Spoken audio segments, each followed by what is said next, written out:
नमस्ते साहब, ये लीजिए प्रसाद। नमस्ते। किस चीज का प्रसाद है आंटी जी? साहब ये मेरे बेटे की 13वीं का प्रसाद है। आंटी आंटी ये क्या बोल रही हैं आप? मेरी हमारे मैनेजर सनी से डेली बात होती है। वो तो कह रहा था कि आपका बेटा बहुत ज्यादा ठीक हो गया है पहले से। क्या कह रही हैं आप? साहब मेरा बेटा ठीक था। बेटा तेरी माँ मर जाएगी। अगर तू अपनी माँ को बचाना चाहता है तो आज इस वीडियो को लाइक करके चैनल को सब्सक्राइब कर और कमेंट बॉक्स में जय माँ काली नहीं लिखा तो ये मेरा श्राप है। और ठीक हो भी सकता था। मैंने आपसे इलाज के लिए 50,000 रुपए मांगे थे, आपने मुझे 20,000 रुपए दिए।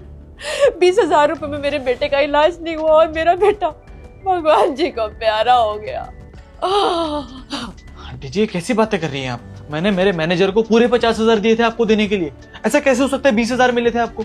देखिए आप शायद सदमे में हैं इसलिए ये सब कह रही है। रहने दीजिए साहब, अब कुछ भी बोलने का कोई फायदा नहीं है। आप लोग बड़े लोग हैं, आप लोगों को हम क्या ही कह सकते हैं। आपने जो किया बिल्कुल सही किया साहब। एक माँ ने अपना बच्चा खोया है, बस मुझे इस टाइम यही बात याद है। लीजिए ना साहब प्रसाद तो खाइए। और हाँ एक बात तो और मैं कहनी भूल गई आपको साहब, मैंने इन हाथों में ना अपने बच्चे को दम तोड़ते हुए देखा है। अरे उसकी जगह तो भगवान जी मुझे मौत दे देते, मैं बर्दाश्त कर लेती। पर एक माँ ने अपने जवान बेटे को खो दिया, वो भी सिर्फ पैसों के चक्कर में। साहब अगर आप मुझे पैसे दे देते ना तो मेरे बेटे का टाइम पे इलाज हो जाता साहब, इलाज हो जाता।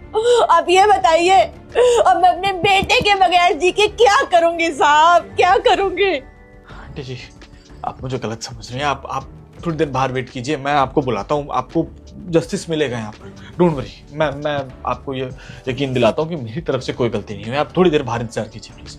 हाँ साहब आप बिल्कुल सही कह रहे हैं, आप बड़े लोग हैं ना, आप जो कहेंगे आपका आर्डर तो हमें मानना पड़ेगा। हम तो गरीब लोग हैं, आप कहेंगे बैठ जाओ तो बैठ जाएंगे, आप कहेंगे चल लो तो हम चल लेंगे साहब। हम गरीब लोग हैं, हमारे साथ ऐसा ही होता है। आपके आदेश पे साहब बाहर जाके बैठ जाते हैं, इंतजार करते हैं आपकी बात का।